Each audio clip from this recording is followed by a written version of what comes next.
Bonjour à tous, on se retrouve aujourd'hui pour démarrer une nouvelle semaine de vlog. J'espère que vous allez bien, j'espère que vous avez passé un bon week-end. Le mien, oui, il fut bon. Samedi, nous avons accueilli des amis à la maison. C'était vraiment trop chouette de les recevoir. J'ai également lu, j'ai également écouté un livre et c'était trop bien. Et donc, du coup, je vais vous parler de ma deux lectures en cours, de ma lecture papier et de ma lecture audio. Tout de suite. Je vous en ai déjà parlé dans le précédent vlog, donc du coup, si vous ne l'avez pas encore vu, je vous invite bien évidemment à aller le voir. Vous le trouverez comme d'habitude dans le petit juste ici, parce que du coup, je vous ai parlé du livre que j'ai terminé la semaine dernière, du livre que j'ai commencé et de l'audio également que j'ai commencé. Ma lecture en cours papier, c'est Le Dompteur d'anges de Claire Favant.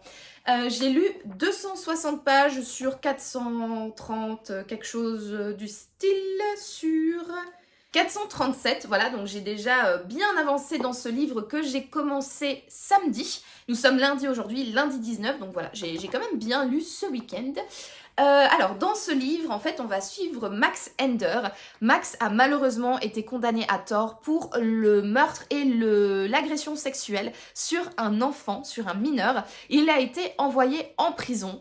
En prison, il a vécu véritablement la misère, étant donné que c'est un d'enfant, forcément ses co-détenus s'en sont donnés à cœur joie. Les gardiens de la prison, ils fermaient les yeux sur tout les maltraitances qu'il a subies, le pauvre, donc que ce soit agression physique, passage à tabac, agression sexuelle, enfin bref, voilà, il a vécu véritablement l'enfer pendant 5 ans.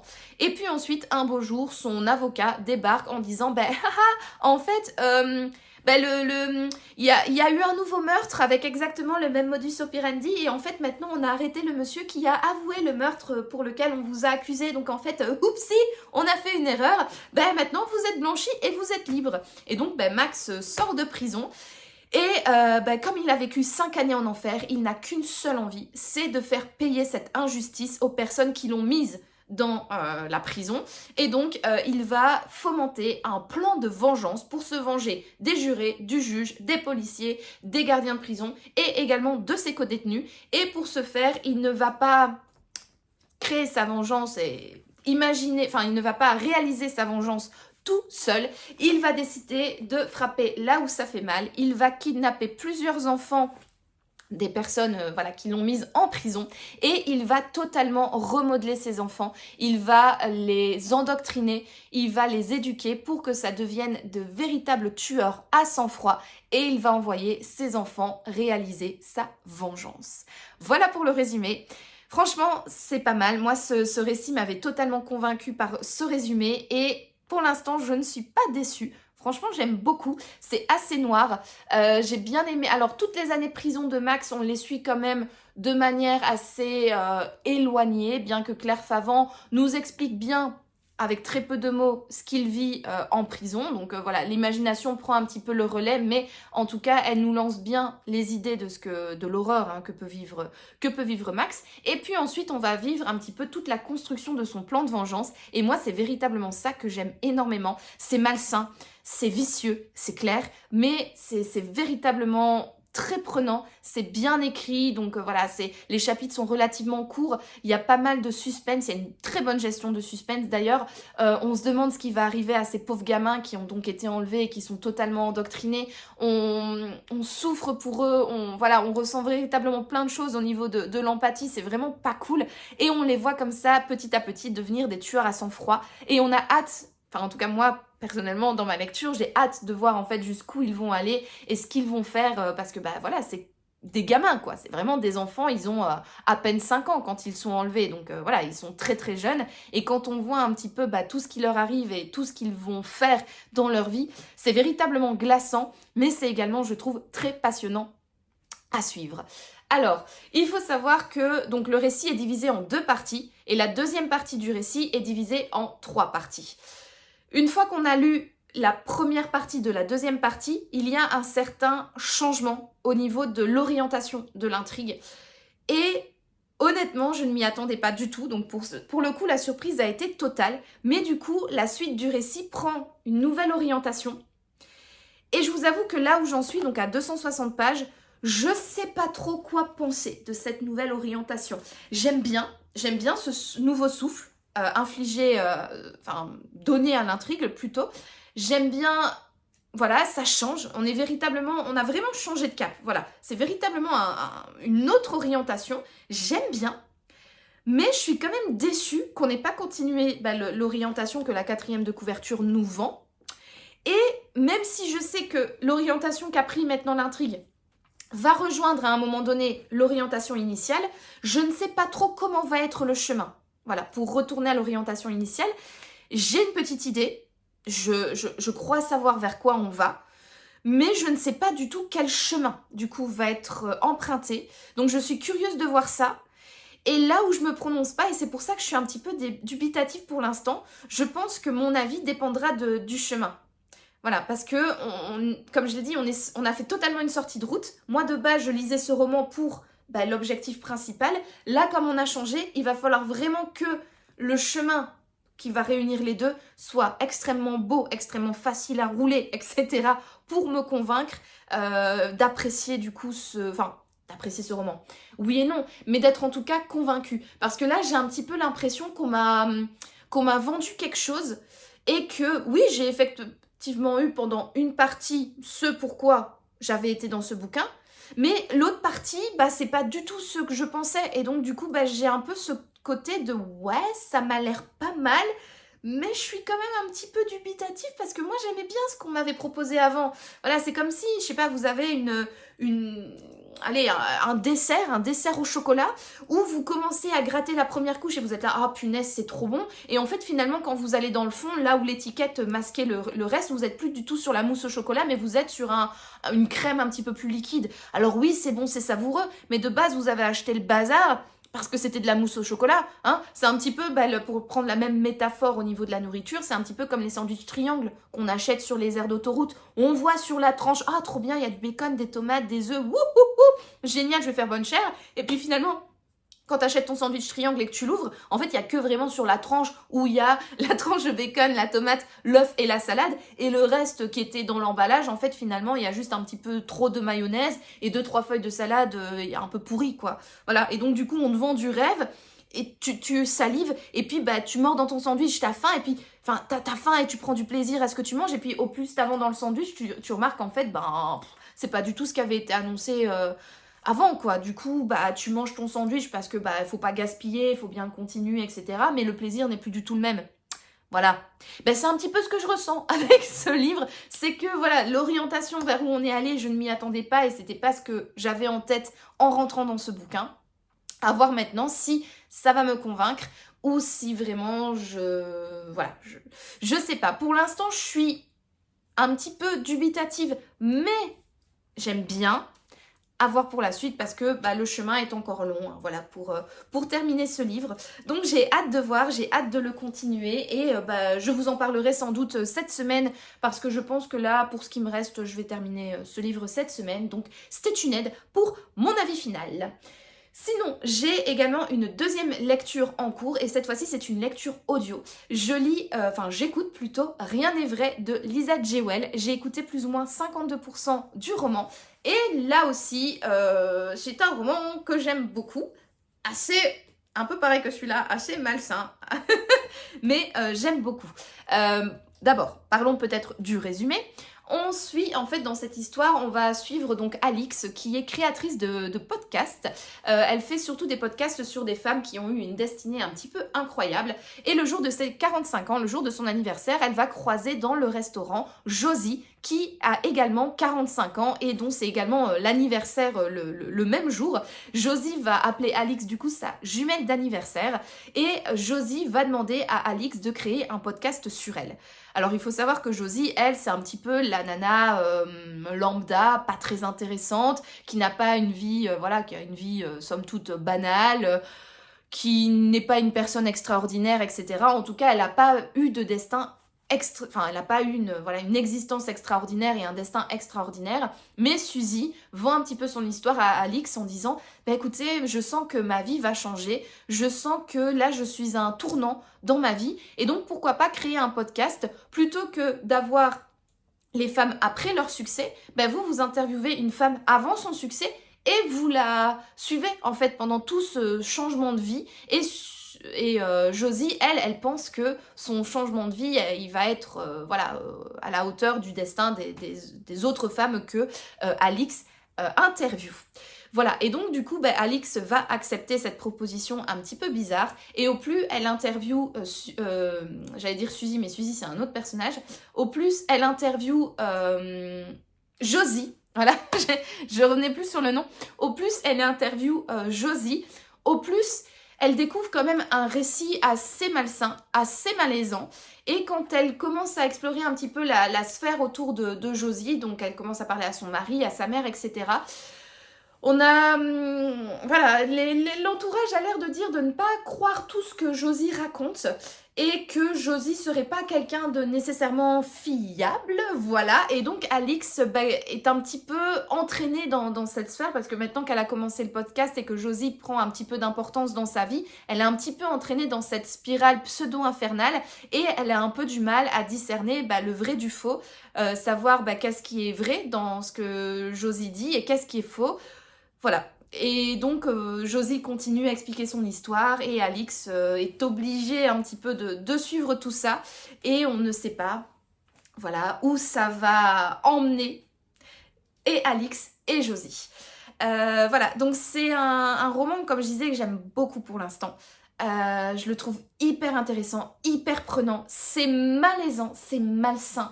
Il se passe des trucs parfois, tu dis pouah, punaise, mais en fait ça a un côté, je trouve, extrêmement jouissif. En tout cas, moi je prends vraiment beaucoup de plaisir. Pour tout vous avouer, hier je suis allée courir, j'avais pas du tout envie, je devais courir 1h30, j'avais la flemme. Et en fait je me suis motivée rien qu'en me disant allez Noémie, pendant 1h30 tu vas pouvoir écouter ton livre audio. Parce que mon livre audio, vraiment je l'écoute que quand je cours, je ne l'écoute pas à la maison. Je n'écoute pas sur le chemin du travail, c'est vraiment un livre audio qui est dédié à mes séances de running. Et là, j'avais envie d'avancer dans ce livre. Et le seul moyen d'avancer, c'était d'aller courir. Et donc, je suis allée courir 1h30 hier, juste pour écouter mon livre. Et franchement, j'ai passé du premier pas jusqu'au dernier pas. J'ai passé un excellent moment. J'adore, c'est tortueux. Je sais pas trop, même en tant que lecteur, en fait, on sait pas trop qui dit vrai, qui dit faux.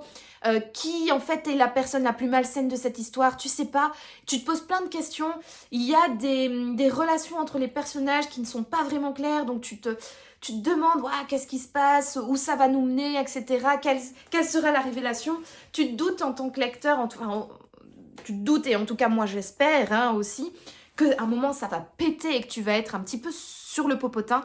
Et j'ai hâte en fait d'avancer, d'avoir cette tension qui va un petit peu plus s'alourdir et d'arriver bien évidemment au dénouement qui va, je l'espère, me sauter comme ça à la figure et me retourner le cerveau et me faire passer un moment de lecture agréable. Mais en tout cas, déjà le chemin pour arriver au dénouement est vraiment vraiment pas mal.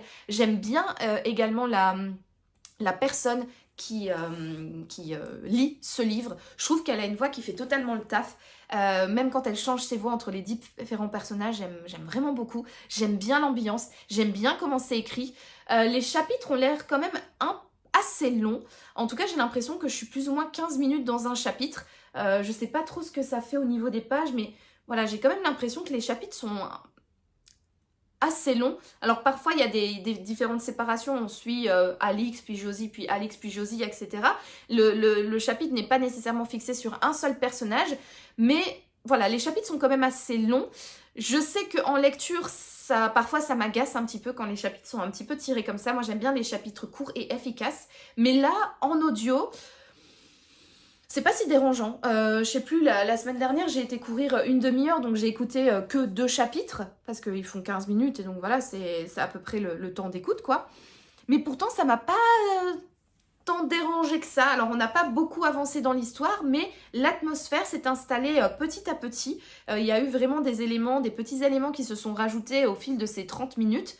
Et ça ajoute un petit peu de noirceur déjà au récit, mais ça ajoute aussi de l'épaisseur. Tu te poses des questions, tu te demandes quoi, et puis t'as ce côté un petit peu vraiment malaisant où parfois t'écoutes le récit, t'es là, Oh, mais c'est jouissif quoi, c'est vraiment un petit peu l'ambiguïté du lecteur, mais franchement c'est, comme j'aime le dire, un petit peu malsain as fuck, mais hyper plaisant en tout cas. Pour moi, je passe un excellent moment et j'ai trop hâte d'aller écouter ce livre. D'ailleurs, bah écoutez, moi je vais vous laisser parce que du coup je vais aller enfiler mes baskets, je vais aller courir et qui dit course dit livre audio. Donc je vais aller écouter mon Lisa Jewell, trop bien. Ben voilà, bah écoutez, je vous dis à plus tard.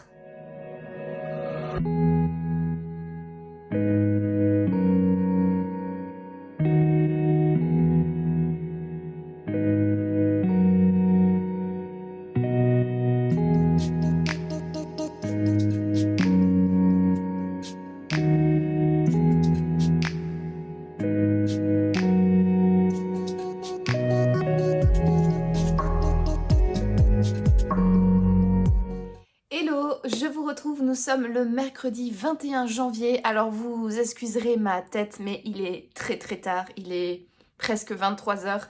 Je viens de rentrer de ma séance running et j'ai eu 2 jours de travail très chargés, 2 journées très très fatigantes. Donc du coup, voilà, je ne suis pas présentable, vous m'excuserez. Mais j'ai quand même sorti le plus beau sweatshirt, enfin l'un de mes plus beaux sweatshirts, hein, vous voyez, c'est Paddington, comme vous pouvez le voir dans le fond. Voilà, le petit Paddy, un petit nounours, et le petit Paddy, un petit sweatshirt, voilà, que j'ai sorti pour avoir l'air quand même toute propre et toute présentable pour ce petit rush.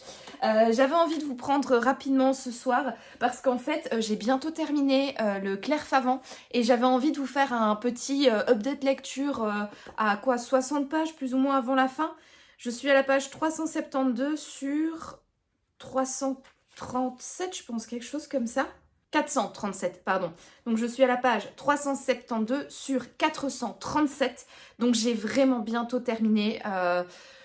Je le terminerai peut-être pas ce soir, mais peut-être demain dans le bus. Honnêtement, ça peut le faire. Mais bon, là n'est pas la question. J'avais envie de vous reprendre donc peu de temps avant la fin du bouquin pour vous donner un petit avis intermédiaire sur cette lecture. Parce que la dernière fois que je vous avais pris, donc c'était lundi, je vous disais que j'étais un petit peu dubitative. Je savais pas trop quoi en penser, que le récit avait pris un autre virage que celui annoncé par la 4e de couverture. Et que du coup, je ne savais pas trop quoi en penser. Je ne savais pas trop si j'allais aimer ou pas. Alors, sachez que j'aime beaucoup cette lecture. Franchement, alors oui, on n'est pas du tout sur l'histoire annoncée par la 4e de couverture parce que à partir de la page, je sais plus trop, 150, quelque chose comme ça, le récit prend donc, comme je l'ai dit, un nouveau tournant. Donc, in fine, dans la majorité du bouquin, on est sur cette histoire qui n'est pas du tout annoncée par la 4e de couverture, mais franchement, c'est bien pensé et j'aime beaucoup, même cette deuxième partie, j'aime beaucoup l'ensemble de l'histoire. En fait, on est donc sur une histoire de vengeance, mais qui est double en réalité. Je vais pas aller trop en profondeur pour ne pas spoiler, mais vraiment, voilà, c'est une double histoire de vengeance. Autant dans la première partie, c'était un rythme pas vraiment, alors, effréné, mais pas trop non plus. Parce qu'on n'est pas non plus sur un rythme ultra soutenu au niveau de l'action, etc. Mais c'était quand même vachement tendu. Il y avait beaucoup de tension, il y avait beaucoup de rebondissements, il y avait quand même pas mal d'action. Dans la seconde partie, après la page environ 150, c'est beaucoup plus lent. Le rythme est vraiment ralenti. Et la tension, en fait, elle augmente au fur et à mesure. Voilà, il y a un petit élément, puis un deuxième, puis un troisième, etc. disséminé par-ci, par-là. Et au plus on approche vers la fin du livre, au plus l'étau se resserre autour d'un des personnages, au plus la tension augmente et au plus on sent que là, le bouchon, il va exploser, quoi. La bouteille, elle a bien été secouée et là, ça va exploser, ça va en foutre de partout. Je pense qu'il n'y a pas de point de non-retour là où on en est et j'ai hâte de voir du coup la conclusion. J'avoue que là, il reste 60 pages. Je sais pas trop quel sera le rythme donné à cette conclusion par l'autrice. J'espère que là où j'en suis, la conclusion va commencer parce que j'ai pas envie qu'elle dure une 20aine de pages. Alors on peut dire que oui, 20 pages c'est quand même bien pour conclure, etc. Mais je trouve que, vu toute la tension accumulée pendant donc depuis la page 150 jusqu'à maintenant, ce serait dommage que la fin soit sur 20 pages parce qu'il y a tellement d'éléments en fait qui gravitent autour du pétage de bouchon qu'il faut vraiment que chaque élément soit bien conclu, bien défini, bien conclu, enfin bien développé, bien conclu, etc. Et là, j'ai vraiment hâte de voir ce qu'il en est. Donc vraiment un très chouette livre jusqu'à présent. Mais d'ailleurs, ça se voit, hein, franchement, j'ai eu pas mal de boulot cette semaine. Je rentrais à la maison, j'étais claquée. Et pourtant, vous voyez, j'ai quand même bien avancé. Hein. Ouais, c'est vraiment haletant, c'est vraiment prenant. Je trouve que la plume de Claire Favant, elle fait totalement le taf. Les chapitres sont courts, elle gère bien son rythme, elle gère bien son suspense. Alors certes, ici, dans la deuxième partie, le personnage qu'on suit tourne un chouïa en rond, mais c'est pas si dérangeant que ça parce que ça ajoute justement de la tension supplémentaire à l'intrigue et c'est nécessaire pour nous faire monter, nous en tant que lecteurs, en pression en fait. Et donc voilà, hâte de terminer. Juste une dernière petite chose avant de conclure ce rush.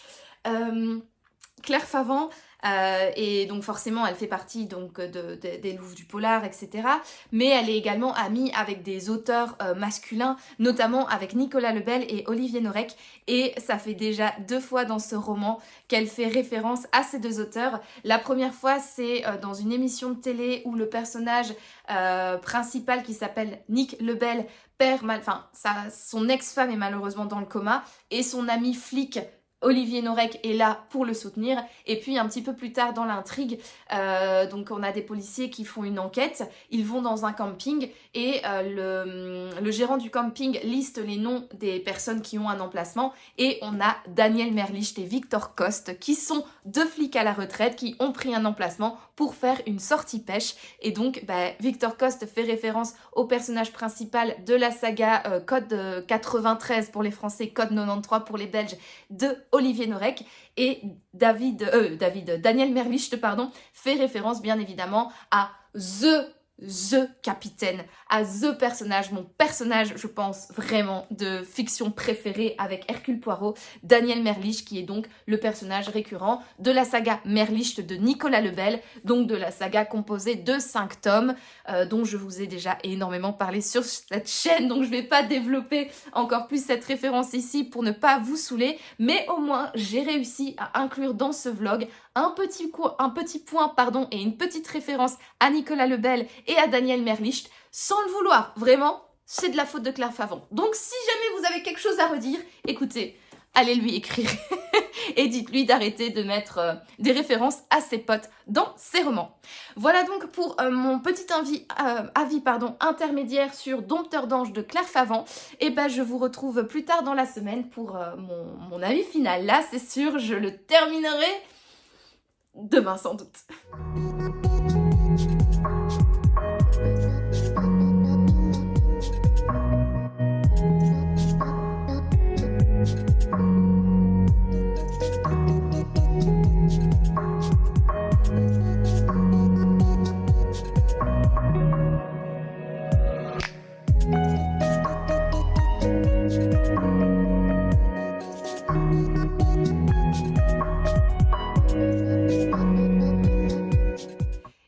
Nous sommes le samedi 24 janvier et je prends rapidement la caméra avant de filer au cinéma avec mon mari pour aller voir La Femme de ménage.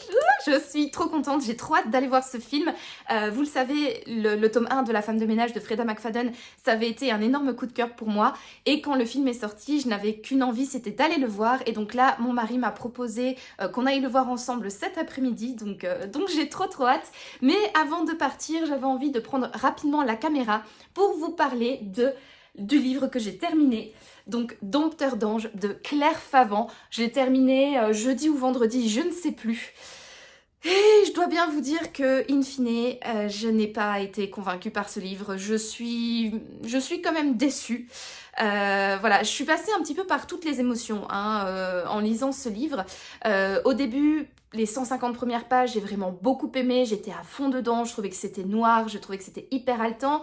Puis ensuite, une fois qu'il y a eu ce fameux changement de direction dans le bouquin, j'étais un petit peu dubitative, puis finalement j'ai bien aimé et j'étais un petit peu dans l'expectative d'une fin qui allait véritablement, voilà, peut-être pas me retourner le cerveau, mais au moins qui allait mettre un super point final à cette histoire et que j'allais trouver hyper convaincante.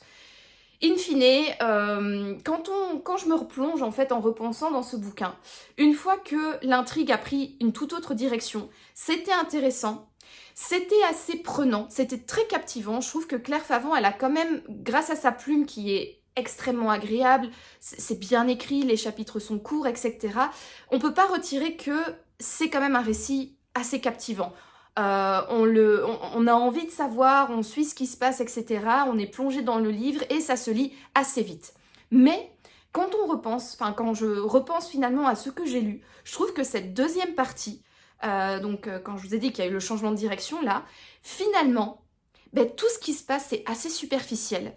Il y a plein d'éléments qui se déroulent ou qui te mettent véritablement sur la piste pour les différents rebondissements. In fine, tous les rebondissements qui ont eu lieu dans ce livre, je les ai tous devinés. Mais quand je vous dis tous, c'est tous à 100%. Même ceux qui pourraient te mettre sur le cul à la fin, non. J'avais tout deviné et ce, depuis très tôt dans le livre. Donc finalement, le fait que tu suives ça, que tu te dises, ouais, ok, c'est peut-être ça, mais t'as envie en fait que l'auteur joue avec toi et que t'emmène sur des fausses pistes que tu ne vois pas du tout et puis finalement arrive avec sa révélation finale et te fout une véritable claque dans la figure. Là, c'était pas du tout le cas. C'était vraiment le petit poussé qui a semé ses indices partout, qui permet au lecteur qui est un tant soit peu attentif de relier tous les petits cailloux et de trouver finalement la destination finale. Et voilà, et donc du coup il n'y avait aucune surprise, il n'y avait aucune profondeur dans le récit, et la fin, vraiment la fin de l'histoire, oh là là, qu'est-ce que c'était d'un gnangnan! Oh, j'ai cru qu'on avait basculé dans le monde des bisounours, franchement, j'ai trouvé cette fin, mais nullissime. Ouais, bisounours, gnangnan, à limite vomir, enfin vraiment, je fais un petit peu ma drama queen, hein, bien évidemment, mais c'était d'un nullissime cette fin. Et alors, ce que je n'ai pas non plus aimé et qui ajoute en fait à ma déception par rapport à ce livre, c'est que, je pense que je vous avais dit d'ailleurs dans le précédent rush, que j'étais content, on était à plus ou moins 70-60 pages du dénouement, que je le sentais arriver et que j'espérais que, en voyant le nombre de pages qui me restaient, je me disais, voilà, le dénouement va être véritablement bien développé, etc. Ça ne va pas être comme dans certains autres livres, en 2 pages, c'est fait. Alors non, effectivement, ça n'a pas été fait en 2 pages.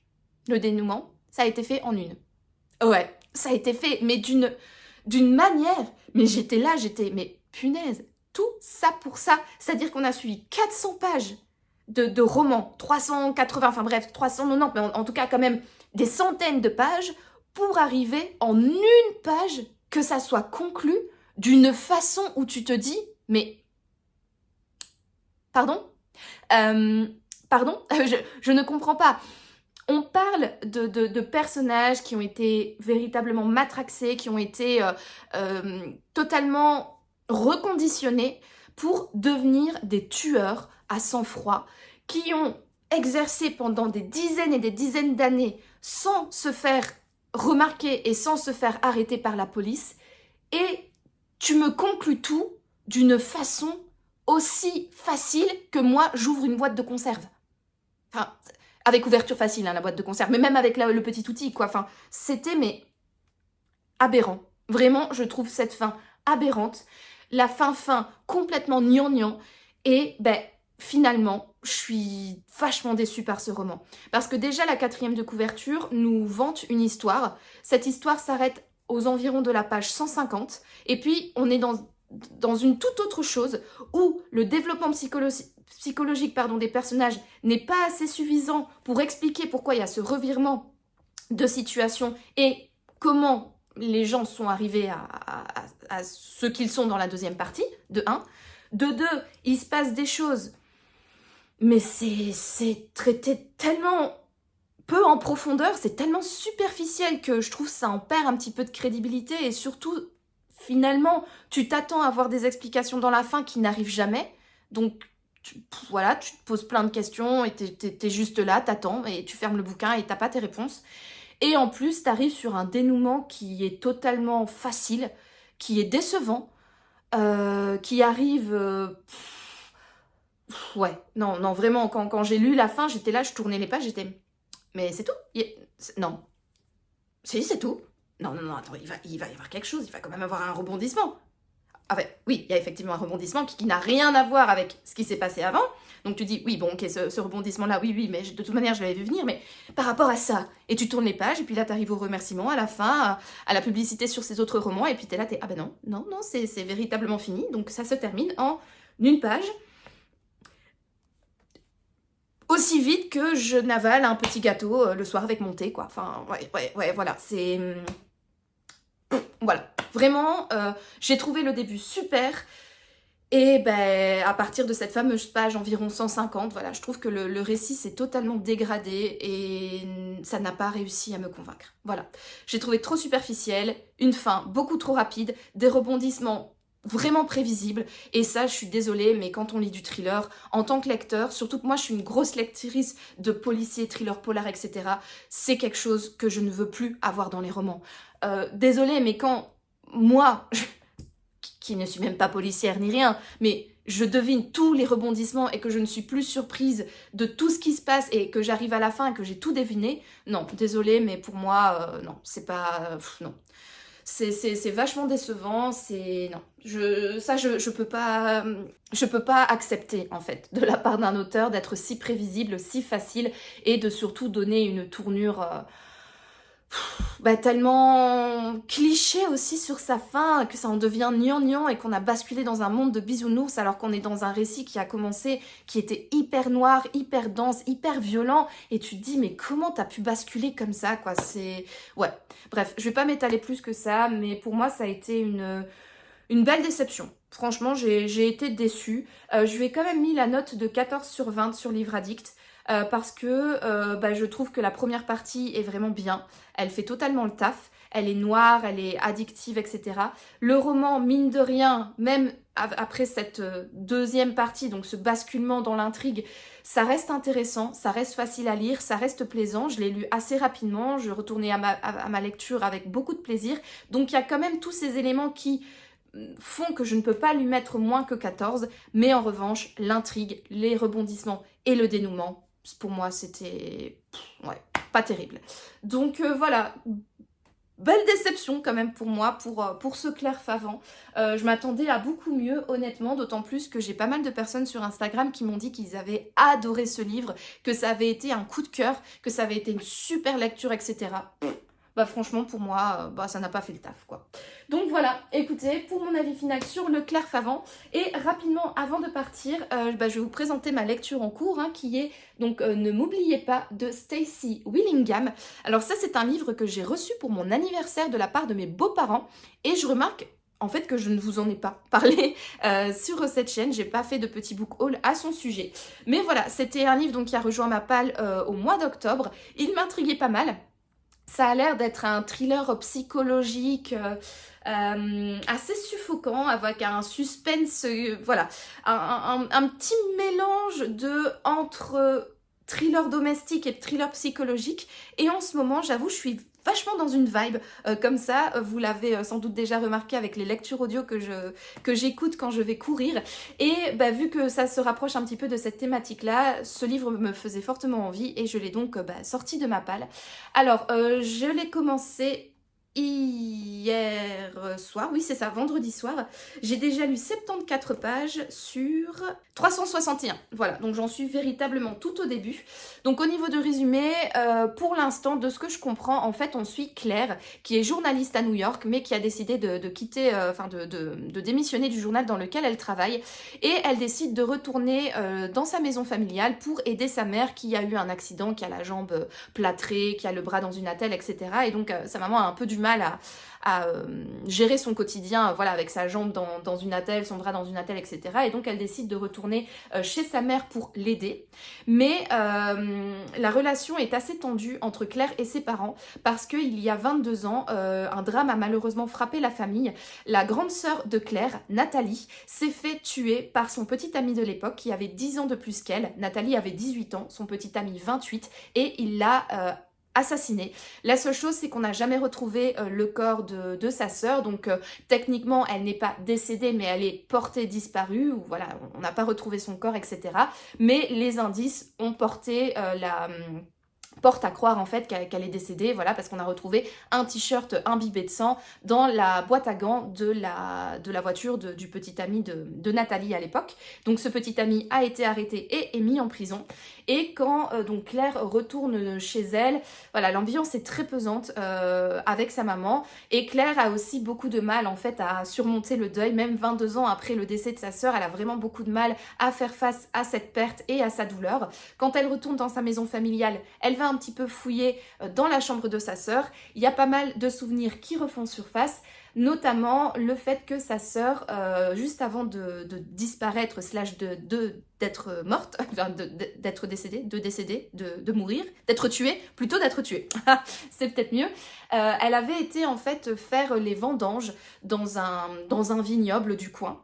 Et ça avait été une période relativement heureuse pour Nathalie, et donc en souvenir de sa sœur, ou en tout cas pour s'extirper de la relation un petit... Enfin, comment dire, elle va visiter le vignoble parce que voilà, ça lui donne envie en fait de retourner un petit peu sur les traces de sa sœur, notamment lors de ce dernier été où sa sœur était quand même assez joyeuse, etc., juste avant d'être tuée.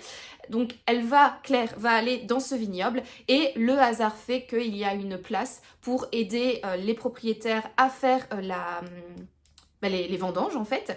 Et Claire, comme elle a envie de s'extirper de cette ambiance familiale assez particulière et assez dense de sa maison familiale avec sa mère, elle va accepter le job dans le vignoble et va donc travailler pendant 1 mois à faire les vendanges. Donc voilà où j'en suis. Le chapitre que je viens de clôturer, c'est justement le moment où Claire accepte le job et le propriétaire du vignoble accepte Claire comme saisonnière pour travailler sur le domaine. Voilà, donc je suppose qu'en continuant l'histoire, on va en apprendre un petit peu plus sur sa sœur, sur sa disparition, sur son meurtre, etc. Qu'il va y avoir des secrets enfouis qui vont être déterrés ou retrouvés, ou je ne sais pas, mais je suppose que c'est vers cette direction que ce récit va nous emmener. De toute manière, je vous en parlerai un petit peu plus lorsque je viendrai clôturer ce vlog dimanche ou lundi. Et en attendant, écoutez, moi je vais mettre mes chaussures et je vais filer au cinéma pour aller voir La femme de ménage avec mon mari. Allez, je vous dis à plus tard.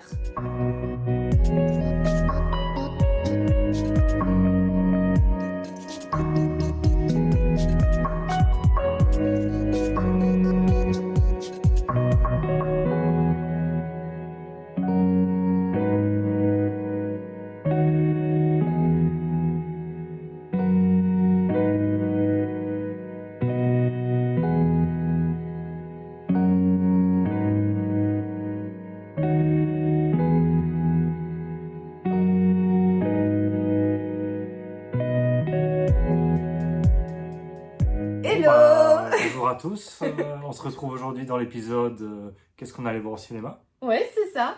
Donc je vous retrouve aujourd'hui pour clôturer cette semaine de vlog, pardon. Et du coup, comme je vous l'avais annoncé dans le précédent rush, nous sommes allés au cinéma samedi avec donc mon cher et tendre, voilà, Julien, que vous avez déjà vu de manière hyper furtive et aléatoire avec dans le ce chat. vlog, avec le chat qui est là en train de nous observer. Ouais, Il se demande ce qui se passe. En fait, j'ai demandé à Julien de venir vous parler aujourd'hui de son avis concernant le film donc La femme de ménage, qui est l'adaptation du livre La femme de ménage de Freda McFadden, parce que Julien ne lit pas, donc n'a pas lu le livre, ne connaît pas du tout la fame autour de ce livre, et donc du coup je lui ai demandé de venir donner son avis sur le film. En tout cas, ça avait bien commencé. J'arrive avec les tickets et le gars me demande si je me suis fait avoir. Ouais. Pourquoi je suis ici? Pourquoi il est ici? Et il s'est dit, tu viens sûrement voir La femme de ménage. Voilà. Oui. forcé par madame, alors que pas du tout, alors que monsieur me l'avait proposé. Donc, J'ai proposé le cinéma. non, tu m'avais proposé d'aller voir La femme de ménage. C'est pour te faire plaisir. Ouais, c'est bien. Mais je suis contente. Je ne regrette rien, moi, personnellement. Alors, du coup, Julien, qu'en as-tu pensé de ce film? Ben, c'est vrai qu'il y avait pas mal de pubs un peu partout hein, pour ce film et je l'ai trouvé assez intéressant, assez bien fait, captivant, je trouve même. L'histoire, le suspense, c'est bien fait au fil du film. Par contre, je trouvais qu'il manquait un petit peu d'informations par rapport à certains personnages. Et tu me l'avais confirmé par la suite. Ouais. Dans le livre, certains personnages ont un rôle un peu plus important que dans le film. Un peu plus développé en Ouais. tout cas, ouais. On parle notamment de Enzo, qui est le jardinier de la famille Winchester. Et en fait, Enzo a une place beaucoup plus importante dans le roman. Et c'est vrai que là, moi aussi, j'ai trouvé que sa place était hyper superficielle. En vrai, il n'aurait pas été là. Ouais. En fait, on le voit toujours juste regarder du jardin avec un air un peu soucieux, angry comme ça. Ouais. On ne sait pas c'est pourquoi. tout. Ouais. On espère comprendre pourquoi il réagit comme ça, mais bon, peut-être à la toute fin un petit peu, mais c'est quand même très léger, quoi. Ouais. Son rôle est vraiment Ouais. pas bien construit, je dirais. Ouais, c'est ça. En fait, on comprend le rôle qu'Enzo a dans l'histoire juste à travers 2 paroles de Nina Winchester. Une fois où elle explique et à la toute fin où elle dit une autre phrase où en fait on comprend un petit peu le rôle d'Enzo. Mais honnêtement, moi personnellement, si j'avais pas lu le livre, j'aurais pas compris. Enfin, j'aurais compris qu'il oui, il joue un rôle, mais voilà, j'aurais pas vraiment comment on dit, je sais pas. J'ai compris un peu son Oui, rôle dans voilà, l'histoire. son rôle, j'aurais compris qu'il a joué un rôle, mais pas, enfin, en ayant lu le livre, on sait vraiment qu'il a joué un rôle beaucoup plus important, quoi. C'est pareil un peu pour la fille, finalement. Pour la petite fille, ouais. La fille qu'on se demande, on se dit qu'il y a un truc avec elle. Bah, moi, quand je voyais un peu les scènes avec la petite fille, je me demandais, elle a dû vivre un truc de spécial, on saura bientôt ce qui se passe, avec sa maison poupée, là, il y a des choses, on se dit, il y a sûrement des indices, mais au final, il n'y a rien vraiment qui vient. Et voilà, je pense que Yumi... Ah non. Ah non, il nous a fait une... Ouais. Petite dédicace, Yumi. Tu fais une petite dédicace? Tu viens dire bonjour? Tu viens dire bonjour à la communauté, mon cœur? Bonjour la communauté YouTube! Non, ben non, il veut pas. Il veut pas du tout. Mais effectivement, finalement, il y a rien de plus qui se développe avec cette petite fille. Ça reste toujours un peu stand, un peu quiproquo. Ouais. On saura bientôt quelque chose, mais finalement, elle n'a jamais rien qui vient. Ouais, c'est vrai. Alors que dans le livre, bon, elle n'a pas un grand rôle, hein, mais dans le livre, on comprend pourquoi est-ce qu'elle est aussi bizarre, pourquoi est-ce qu'elle est aussi bizarrement vêtue et pourquoi elle fait aussi des activités qui ne sont pas nécessairement en corrélation avec son âge, quoi. Voilà, on apprend un petit peu plus ça dans le livre, et c'est vrai que je trouvais que dans le film, c'était pas trop développé non plus. Ouais. Par contre, l'histoire de manière générale, avec les autres personnages principaux, ça, je dois dire, c'est bien fait. La femme qui joue vraiment bien, le mari, et forcément, la femme de ménage. La femme de ménage, voilà.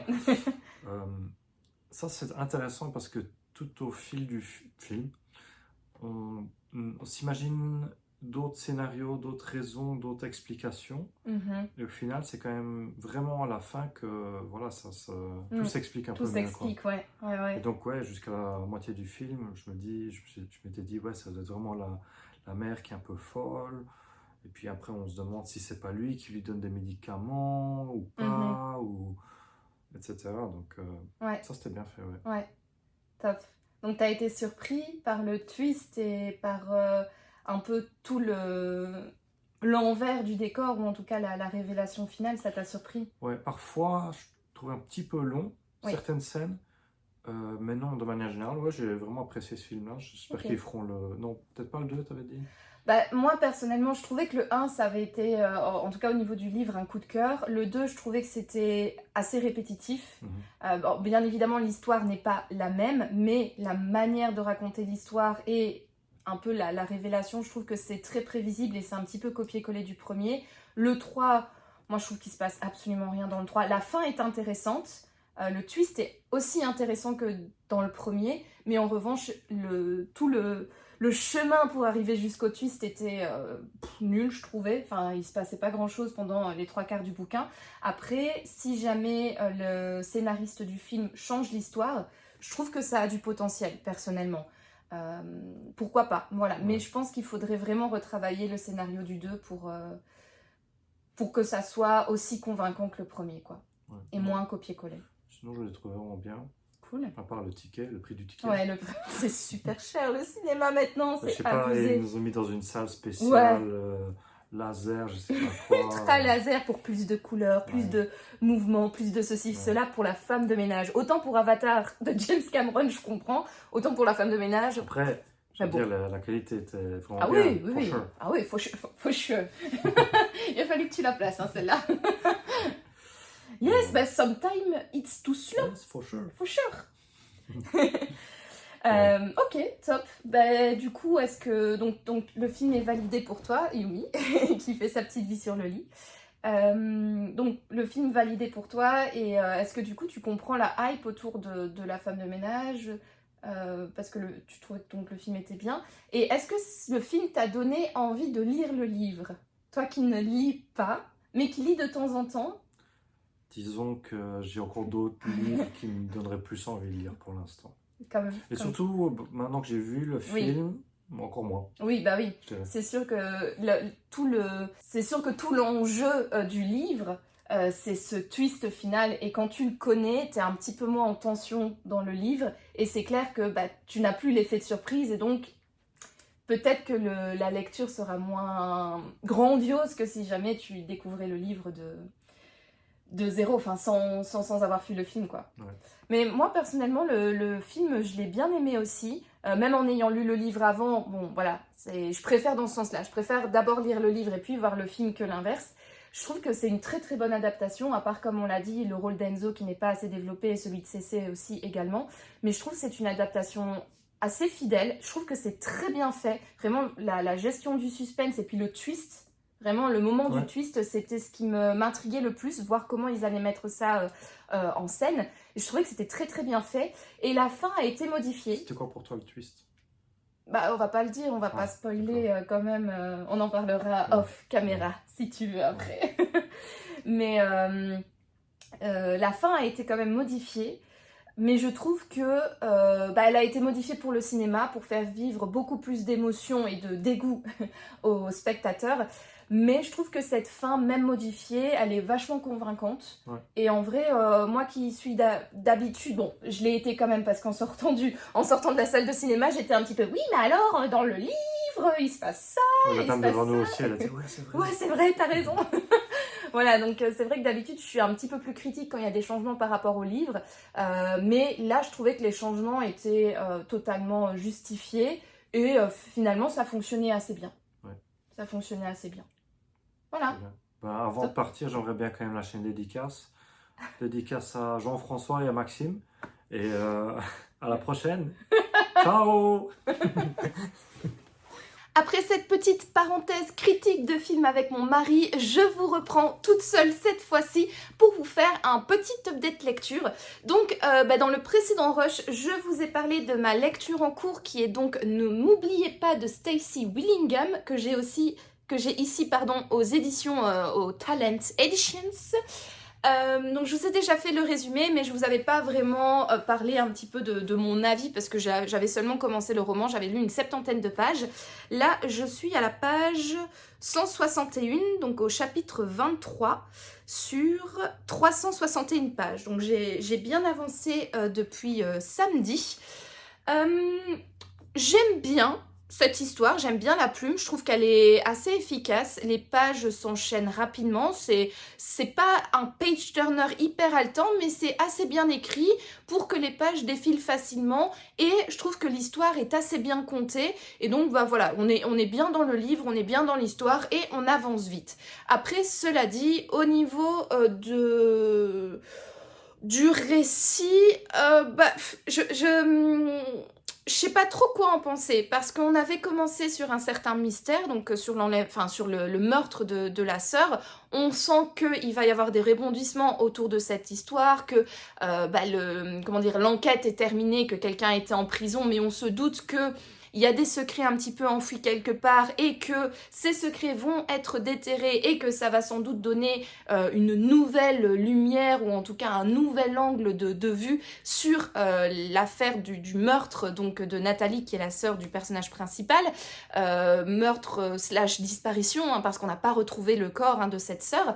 Mais là, je trouve que l'intrigue se détache un petit peu de cette histoire principale pour partir sur autre chose. On sent que cette autre chose est liée à la disparition de Nathalie et que ça va nous permettre de collecter des indices pour comprendre ce qui est arrivé donc à la sœur de, je sais plus comment elle s'appelle, de Claire. Voilà, le personnage principal, Claire.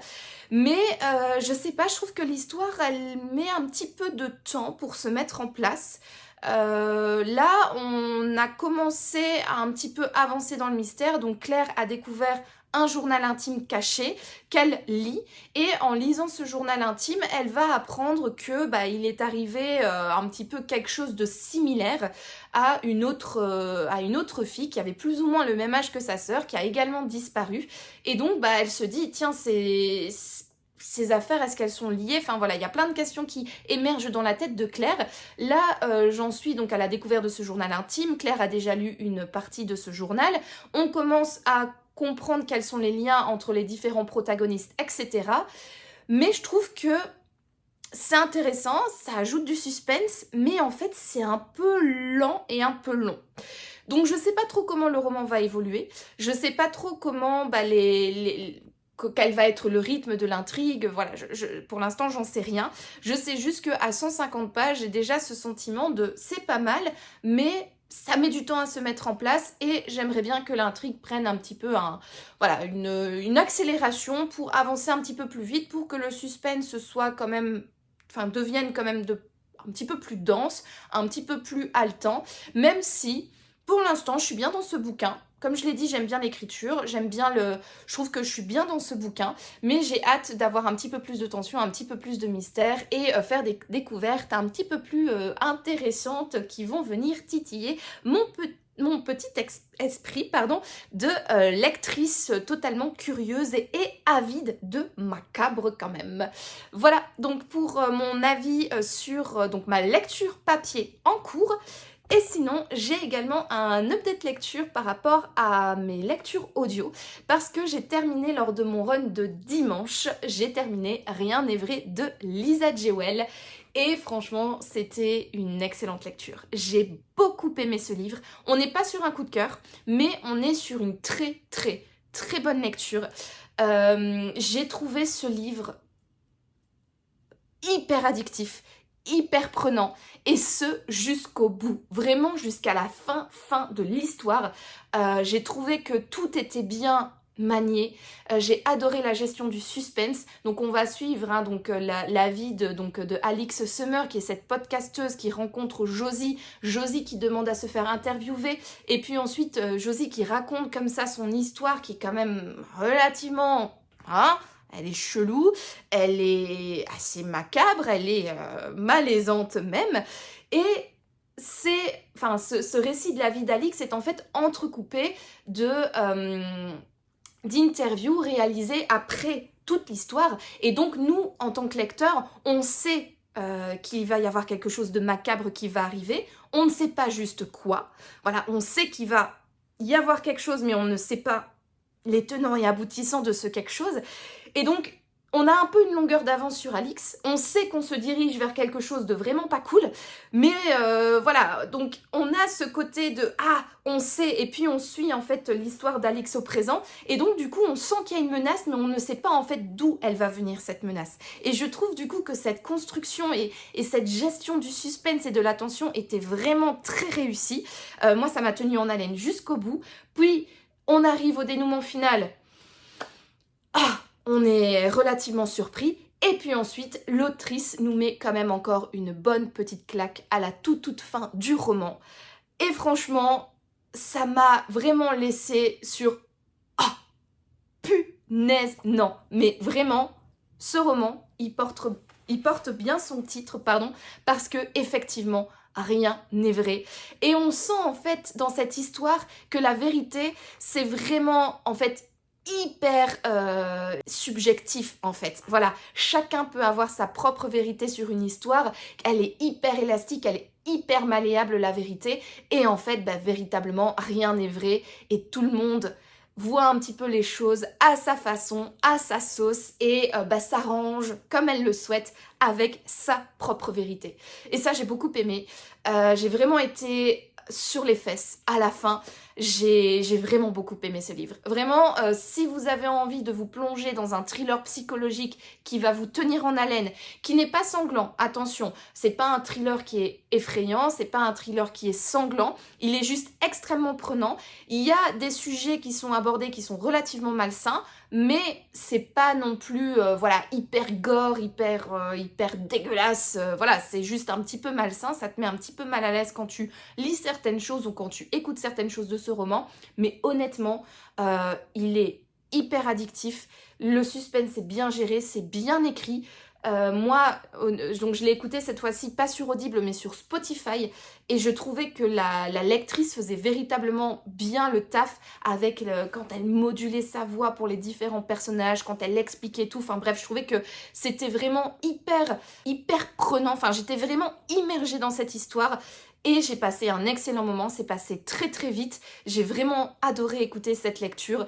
Voilà, donc c'est vraiment un livre que je vous recommande, que ce soit en lecture papier ou en lecture audio. Si vous aimez les thrillers psychologiques, si vous avez envie de vous plonger dans une histoire qui va vous manipuler du début à la fin, et si vous avez envie de vous plonger dans une histoire où rien n'est vrai. Alors, j'ai lu ce livre lors de mon run de dimanche, j'ai été courir 3 heures, mes runs se rallongent de plus en plus, et j'ai terminé ma lecture audio après 1 heure de course. Donc comment vous dire que j'allais pas encore courir 2 heures avec rien dans les oreilles, j'avais pas envie d'écouter de la musique, donc j'ai directement enchaîné sur un nouveau livre audio et j'ai choisi de lire donc La Conjuration primitive de Maxime Chatham. Alors Maxime Chatham, c'est un auteur que j'ai découvert il y a quelques années. J'avais en fait, je me souviens, j'avais été à Paris, je pense que c'était en 2020 ou 2021, quelque chose comme ça, et j'avais traîné comme à mon habitude dans une librairie et je me suis laissée avoir par certains livres qui traînaient sur les différentes étals, donc je me suis laissée porter par les couvertures, les 4e de couverture, et j'ai fait comme ça mon petit shopping pour remplir un petit peu ma pile à lire, qui à l'époque n'était composée que de 5 ou 6 livres au maximum. J'ai bien changé depuis, mais voilà, donc j'avais trouvé sur un étal de librairie Le Signal de Maxime Chatham. Je l'ai lu et je n'ai pas du tout aimé ce livre. Je n'ai pas aimé parce que je trouvais que l'histoire se rapprochait fortement de celle de Cimetière de Stephen King, et je trouvais qu'il y avait vraiment que c'était alors pas un copier-coller à 100%, mais que c'était extrêmement proche au niveau de l'intrigue, au niveau de la gestion du suspense, au niveau des personnages de l'histoire, etc. Et donc ça m'a quand même vachement dérangée. Et en plus, je n'ai pas du tout été convaincue par le déroulé de cette histoire et surtout par le final où en fait le final pour moi n'avait aucune surprise, et surtout dans le sens où donc c'est un livre qui est quand même qui est sur une vibe un petit peu fantastique, et il y a cette scène finale où tu sais que certains personnages vont perdre la vie, mais en fait tu sais exactement quel personnage va rester en vie et quel personnage va mourir. Et ça, quand il y a autant de choses prévisibles dans la conclusion d'un roman, c'est vraiment quelque chose qui m'agace. Et donc, je n'avais pas du tout été convaincue par ce livre. D'ailleurs, je l'ai même revendu, pour tout vous dire. C'était donc je l'ai lu à l'époque où Vinted fonctionnait encore au Luxembourg, et je l'ai revendu sur Vinted parce que je n'avais pas du tout envie de garder ce livre. J'ai vraiment pas aimé, quoi. Donc, autant vous dire que Maxime Chatham, j'avais pas trop envie d'y retourner parce que y a tellement de livres à lire dans ce monde et tellement d'auteurs à découvrir que je m'étais dit voilà, j'ai lu un Maxime Chatham, je n'ai pas aimé, autant lire autre chose, quoi. Et c'est vrai que depuis quelques temps, j'entends quand même pas mal de bien de Maxime Chatham, de la part de plusieurs personnes que je suis sur Instagram, qui n'arrêtent pas de me dire « Oui, mais ok, tu n'as pas aimé Le Signal, mais sache que Maxime Chatham a fait vraiment des livres beaucoup plus axés thriller, polar, etc. Et que ses premiers romans, ils sont vachement mieux que celui que tu as lu, donc donne-lui une chance et lis un de ses romans vraiment purement thriller, policier, polar, etc. » Et en discutant de livres audio avec Alison sur Instagram, donc qui est voilà, une connaissance sur Instagram, elle m'avait recommandé comme ça plusieurs livres qu'elle avait adoré écouter en audio et elle m'a dit « Tiens meuf, vas-y, lis La Conjuration primitive de Maxime Chatham, je te jure, tu vas kiffer, moi j'ai adoré, franchement lis-le, ce livre, il est trop trop bien. » Et plusieurs personnes également sur Instagram m'ont dit « Non mais vraiment, La Conjuration primitive de Maxime Chatham est vraiment bien, connaissant tes goûts, tu vas aimer, donc Noémie, lis-le. » Donc j'ai écouté toutes ces personnes et j'ai donc cette fois-ci téléchargé sur Audible, donc La Conjuration primitive de Maxime Chatham, que j'ai commencé dimanche lors de mon fameux run, et j'ai écouté, il me semble, 25%. Quelque chose comme ça. J'ai déjà bien avancé dans ce livre vu que j'ai couru encore 2 heures et j'ai fait encore quelques runs début de semaine. Donc voilà, je pense que je suis entre 25 et 30% du bouquin, quelque chose comme ça. Alors, de quoi ça parle La Conjuration primitive de Maxime Chatham? On va suivre, donc cette fois-ci c'est Alexis, je ne sais plus son nom de famille, mais il fait partie de la gendarmerie parisienne et il va avec son équipe de gendarmes, ou en tout cas avec ses collègues gendarmes, il va enquêter sur plusieurs meurtres sanglants qui sont arrivés à Paris et un peu partout en France. À chaque fois, ce sont des personnes qui sont tuées, majoritairement des femmes. Avec différents modes opératoires, mais il y a en fait en commun entre tous ces meurtres un symbole et une lettre que le meurtrier grave à même la peau de la victime, et ce symbole et cette lettre c'est étoile E. Et donc on a comme ça un gars qu'ils appellent le fantôme qui tue des femmes selon un certain mode opératoire, qui grave le étoile E sur le corps. On a ensuite la bête qui fonctionne d'une toute autre façon, qui lui a un modus operandi quand même relativement macabre et très très très sanglant, qui pareil grave à même la peau de sa victime étoile E. On va également avoir un pédophile qui agit donc sur le dark web, voilà, qui va également graver étoile E sur l'une de ses victimes, et on va avoir un jeune homme qui va donc tuer des personnes avant de se suicider, pardon, et qui a tagué sur le mur juste à côté de ses méfaits étoile E également. Et donc en fait il se rend compte que on n'a pas affaire à un seul tueur en série, mais à plusieurs, qu'ils se répondent comme ça avec ce symbole, et donc ils vont enquêter. Qu'est-ce que c'est que ce symbole? Ils vont découvrir des choses et ils vont remarquer qu'en fait voilà, c'est un peu une communauté de meurtriers qui agissent qui agissent un petit peu ensemble, et bientôt ils vont également découvrir que ces différents meurtres perpétrés ne vont pas se cantonner à la frontière française, mais vont bientôt sortir des frontières pour aller en Europe. Voilà, donc ils vont découvrir des corps en dehors des frontières françaises, et donc donc ces gendarmes vont enquêter en fait donc sur ces différents meurtres, sur ces différentes personnes, et essayer d'arrêter ce massacre qui est perpétré par différentes personnes. Voilà un petit peu pour le résumé. Je vous avoue que effectivement, j'ai bien fait d'écouter les recommandations de mes connaissances sur Instagram, de mes amis sur Instagram, parce que j'aime bien. Franchement, tout de suite, on est plongé dans le bain, on est tout de suite plongé dans le sanglant, dans le macabre. C'est vraiment assez gore, là, pour le coup, les meurtres. Maxime Chatham ne nous épargne rien. Après, moi, c'est pas pour me déplaire, parce que j'aime bien quand les romans sont sanglants, sont vraiment très violents, etc. Donc là, pour le coup, je suis servie. Et j'aime bien également la manière de comment est construite en fait l'intrigue, parce qu'en fait on est est avec les gendarmes et on les suit véritablement à travers leurs recherches, leurs questionnements, leurs découvertes, leurs déconvenues, etc. Et on va suivre en fait véritablement cette enquête avec eux. J'aime vraiment beaucoup, mais autant vous dire que là, début de semaine, j'ai été courir toute seule dans les champs après le travail, donc c'est-à-dire qu'il fait noir, hein, parce que nous sommes toujours en hiver, donc à 17h, le soleil n'est plus présent dans le ciel. Et je peux vous dire qu'en fait, c'est assez spécial d'écouter un livre comme ça quand vous courez dans les champs seuls dans le noir. Lors de mes petits runs de 25 et 30 minutes, je me suis retournée au moins une dizaine de fois, alors que je savais pertinemment qu'il n'y avait personne, parce que je cours, j'ai ma petite lumière, donc je vois devant moi qu'il n'y a personne, et quand je fais demi-tour, j'ai vu que devant moi, et donc du coup derrière moi, une fois que j'ai fait demi-tour, il n'y a personne. Mais mine de rien, en fait, c'est tellement prenant, c'est tellement angoissant, et je suis tellement, quand je cours et que j'écoute un livre, je suis tellement dans ma bulle, et je suis vraiment transportée dans l'histoire. Autant vous dire que là, comme les victimes, ce sont majoritairement des femmes, oui, je me suis retournée plusieurs fois pour vérifier qu'il n'y avait pas ces mystérieux tueurs qui ont du coup dépassé les frontières de la France et qui sont arrivés au Luxembourg pour m'assassiner, me massacrer et me graver sur les petites fesses étoile E. Voilà, donc c'est assez particulier. Mais je vous avoue que c'est peut-être mon côté sadique, c'est pas pour me déplaire non plus, enfin franchement je suis vraiment bien dans cette lecture, j'ai hâte de voir comment elle va évoluer.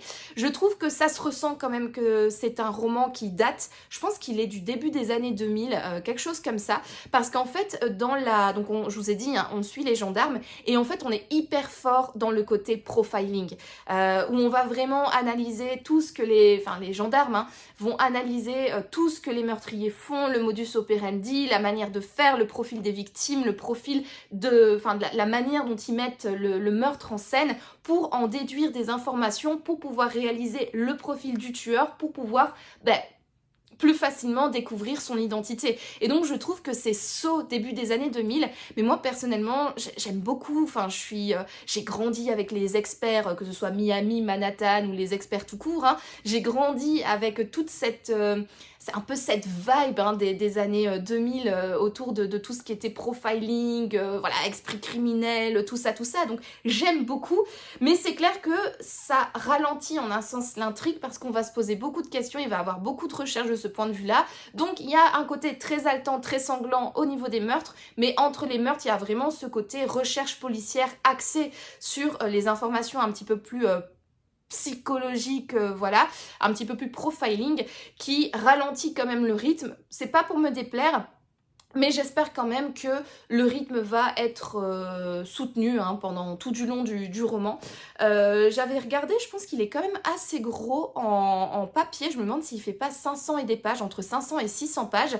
Et donc, c'est sûr que pour un pavé, parce que moi, au-dessus de 500 pages, j'estime que c'est un pavé, j'espère que, il va y avoir un petit peu plus d'action qui va arriver. Qui va avoir, que ça va pas être toujours un meurtre du profiling, mais qui va avoir véritablement une enquête qui va partir un petit peu dans tous les sens et qui va nous emmener sur des fausses pistes, sur des vraies pistes, mais à un cheveu d'arrêter le meurtrier. Enfin bref, j'espère que ça va continuer sur une enquête haletante, mais en tout cas pour l'instant j'aime beaucoup cette lecture et j'ai hâte d'aller enfiler mes baskets pour continuer cette lecture audio et bien frissonner pendant que je suis en train de courir toute seule dans le noir. Et voilà, c'est sur ce petit update lecture que je clôture cette semaine de vlog. Je vous remercie d'avoir regardé cette vidéo. Si vous l'avez aimée, n'hésitez pas à me laisser un petit pouce bleu ainsi qu'un commentaire pour me dire ce que vous en avez pensé. Est-ce que vous aussi vous avez lu les livres que je vous ai présentés dans ce vlog? Est-ce que vous aussi vous avez été voir La Femme de ménage au cinéma? Est-ce que vous avez aimé, que ce soit le film ou les livres? Est-ce que vous avez détesté? Est-ce que vous êtes mitigé? Ou tout simplement, est-ce que je vous ai donné envie de lire les livres ou d'aller voir La Femme de ménage au cinéma? Voilà, dites-moi tout dans les commentaires. Dites-moi également dans les commentaires si vous avez envie de voir un petit peu plus Julien, mon mari, dans ces vlogs, parce que franchement j'ai bien aimé son intervention du jour et j'espère que ça vous a plu également. Donc n'hésitez pas à me dire dans les commentaires si vous voulez plus de Juju dans ces vidéos. Et sinon, écoutez, en attendant de vous retrouver dans un prochain vlog, je vous souhaite comme d'habitude de passer une excellente journée, une excellente soirée ou une excellente nuit, peu importe. Et avant de vous souhaiter à bientôt dans de nouvelles aventures livresques. N'oubliez pas de vous abonner si ce n'est pas encore fait. Et maintenant, je vous dis donc à bientôt pour de nouvelles aventures livresques. Ciao! Tu veux filmer avec nous, Yumi?